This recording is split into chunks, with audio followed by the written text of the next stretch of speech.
کے بارے میں ہم نے سنا تھا کہ جنہوں نے جوانی میں اور ابھی 17 دن شادی کو ہوئے،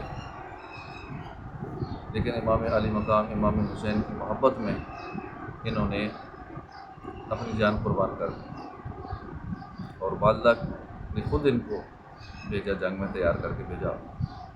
اسی طرح اور بہت سارے امام حسین کے قافلے میں تھے جنہوں نے جان قربان کی۔ بڑی بڑی بہادری کے واقعات ہیں۔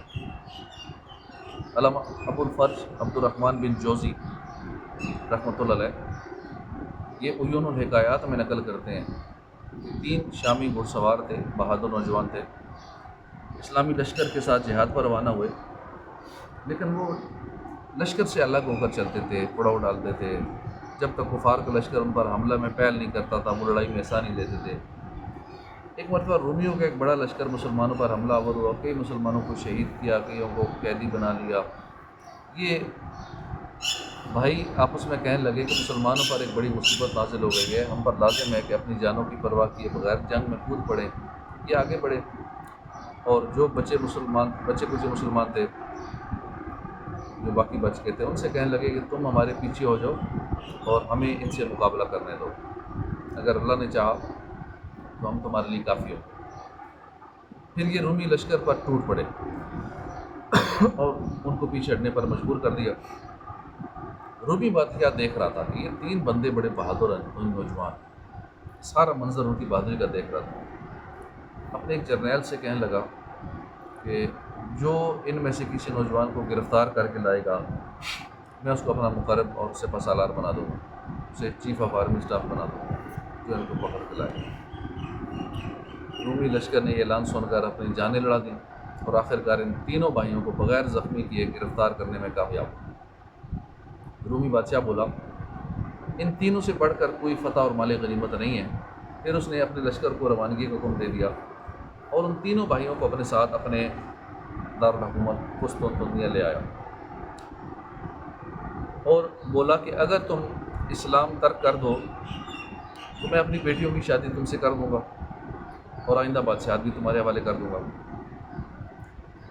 ان بھائیوں نے ایمان پر ثابت قدمی کا مظاہرہ کیا، یہ آفر ٹھکرا دی اور سرکار مدینہ صلی اللہ علیہ وسلم کو پکارا اور آپ صلی اللہ علیہ وسلم سے استغاثہ کیا، یعنی فریاد کی۔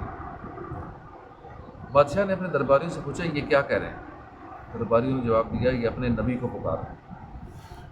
بادشاہ نے ان بھائیوں سے کہا کہ اگر تم نے میری بات نہ مانی تو میں 3 دیگوں میں تیل خوب کڑکڑا کر تینوں کو ایک ایک دیگ میں پھینکوا دوں۔ پھر اس نے تیل کی 3 دیگیں رکھ کر ان کے نیچے 3 دن تک آگ جلانے کا حکم کیا۔ ہر دن ان 3 بھائیوں کو ان دیگوں کے پاس لایا جاتا۔ بادشاہ اپنی پیشکش ان کے سامنے رکھتا، اسلام چھوڑ دو، میں اپنی بیٹیوں کی شادی بھی تم سے کر دوں گا، آئندہ بادشاہت بھی تمہارے حوالے کر دوں گا۔ یہ تینوں بھائی ہر بار ایمان پر ثابت قدم رہتے اور بادشاہ کی آفر کو ٹھکرا دیا۔ 3 دن کے بعد بادشاہ نے بڑے بھائی کو پکارا اور اپنا مطالبہ دہرایا۔ اس مرد مجاہد نے انکار کیا۔ بادشاہ نے دھمکی دی میں تجھے اس دیگ میں پھینکوا دوں گا، لیکن اس نے پھر بھی انکار کیا۔ آخر بادشاہ نے طیش میں آ کر اسے دیگ میں ڈالنے کا حکم دیا۔ جیسے ہی اس نوجوان کو کھولتے ہوئے تیل میں ڈالا گیا، آنن فانن اس کا سب کچھ گوشت جل گیا، اس کی ہڈیاں اوپر ظاہر ہو گئی۔ بادشاہ نے دوسرے بھائی کے ساتھ بھی اسی طرح کیا، اسے بھی کھولتے ہوئے تیل میں پھینکوا دیا۔ جب بادشاہ نے اس قدر کڑے وقت میں بھی اسلام پر ان کی استقامت دیکھی اور ان ہوش ربا مصائب پر صبر دیکھا تو نادم ہو کر اپنے آپ سے کہنے لگا کہ میں نے ان مسلمانوں سے زیادہ بہادر کسی کو نہ دیکھا، یہ میں نے ان کے ساتھ کیا کیا۔ پھر اس نے چھوٹے بھائی کو لانے کا حکم دیا اور اسے اپنے قریب کر کے مختلف ہیلے بہانوں سے ورغلانے لگا، لیکن وہ نوجوان اس کی چال بازی میں نہ آیا اور اس کے پائے ثبات میں ذرا برابر لغزش نہ آئی۔ اتنے میں اس کا ایک درباری بولا کہ بادشاہ اگر میں اس کو پھسلا دوں تو مجھے کیا ملے گا انعام میں؟ بادشاہ نے جواب دیا کہ میں تجھے اپنی فوج کا سپہ سالار بنا دوں گا۔ تو درباری بولا کہ مجھے منظور ہے۔ بادشاہ نے دریافت کیا کہ تم کیسے پھسلاؤ گے؟ درباری نے جواباً کہا کہ اے بادشاہ تم جانتے ہو کہ اہل عرب کی عورتوں میں دلچسپی بہت رکھتے ہیں، اور یہ بات سارے رومی جانتے ہیں کہ میری فلانی بیٹی حسن و جمال میں یکتا ہے، پورے روم میں اس سے ایسی حسینہ کوئی اور نہیں ہے، تم اس نوجوان کو میرے حوالے کر دو۔ میں اسے اور اپنی اس بیٹی کو تنہائی میں یکجا کر دوں گا، وہ اسے پھسلانے میں کامیاب ہو جائے گی۔ بادشاہ نے اس کو 40 دن کی مدت دی اور اس نوجوان کو اس کے حوالے کر دیا۔ وہ درباری اسے لے کر اپنی بیٹی کے پاس آیا، سارا ماجرا اسے کہہ سنایا۔ لڑکی نے باپ کی بات پر عمل پیرا انہیں پر رضامندی کا اظہار کیا۔ وہ نوجوان اس لڑکی کے ساتھ اس طرح رہنے لگا کہ دن کو روزے رکھتا، رات کو نفل پڑھتا، ساری رات، یہاں تک کہ جو مقررہ ٹائم تھا 40 دن کا وہ قریب ہو گیا، ختم ہونے لگا۔ بادشاہ نے لڑکی کے باپ سے نوجوان کا حال پوچھا۔ اس نے آ کر اپنی بیٹی سے پوچھا، بھئی کیا ہوا، پھسلانے میں ناکام رہی؟ تو اس نے کہا واقعی میں اس کو پھسلانے میں ناکام رہی، میری طرف مائل ہی نہیں ہوتا، شاید اس لیے کہ دونوں اس کے بھائی جو اس شہر میں مارے گئے ہیں ان کی یاد اسے ستاتی ہے، لہٰذا بادشاہ سے مہلت میں اضافہ کروا لو اور ہم دونوں کسی اور شہر میں ہمیں پہنچا دو۔ درباری نے سارا ماجرا بادشاہ کو کہہ سنایا۔ بادشاہ نے مہلت میں اضافہ کر دیا اور ان کو کسی اور شہر میں منتقل کر دیا، حکم دے دی جانے کا۔ وہ نوجوان یہاں بھی اپنے اسی طرح معمولات میں رہا، دن کو روزے رکھتا، رات کو عبادت کرتا، اس لڑکی کی طرف دیکھتا ہی نہیں، حالانکہ اکٹھے رہ رہے تھے، یہاں تک کہ جب مدت ختم ہونے میں 3 دن رہ گئے تو لڑکی بے تابانہ اس نوجوان سے عرض گزار ہوئی کہ میں تمہارے دین میں داخل ہونا چاہتی ہوں، یہ وہ لڑکی مسلمان ہو۔ پھر انہوں نے یہاں سے فرار ہونے کی ترکیب بنائی۔ وہ لڑکی استنبول سے 2 گھوڑے لائی، اس پر سوار ہو کر اسلامی سلطنت کی طرف روانہ ہو گئے۔ ایک رات انہوں نے اپنے پیچھے گھوڑوں کی ٹاپوں کی آواز سنی۔ اب لڑکی سمجھی کہ بادشاہ کے سپاہی پیچھا کرتے ہوئے ہمارے پیچھے آ گئے۔ اس لڑکی نے نوجوان سے کہا کہ آپ اس رب سے جس پر میں ایمان لا چکی ہوں دعا کیجیے کہ وہ ہمیں ہمارے دشمنوں سے نجات عطا فرمائے۔ نوجوان نے پلٹ کر دیکھا تو حیران رہ گیا کہ اس کے جو 2 بھائی شہید ہو چکے تھے، جس کو بادشاہ نے تیل میں ڈالا تھا، وہ فرشتوں کے گروہ کے ساتھ گھوڑوں پر سوار ہے۔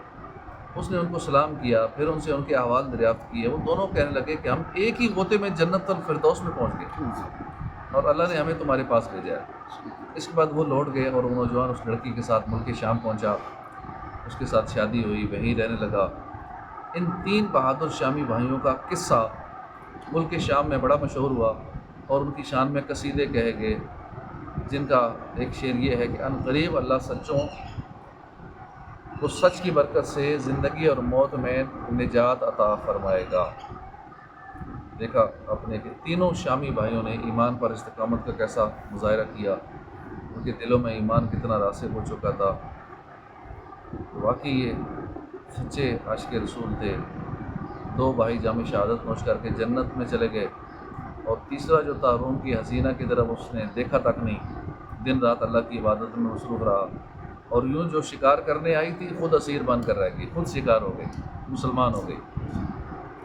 اس حکایت سے یہ بھی معلوم ہوا کہ مشکلات میں سرکار صلی اللہ علیہ وسلم سے مدد چاہنا اور یا رسول اللہ پکارنا یہ بڑا پرانا طریقہ ہے، نیا طریقہ نہیں ہے۔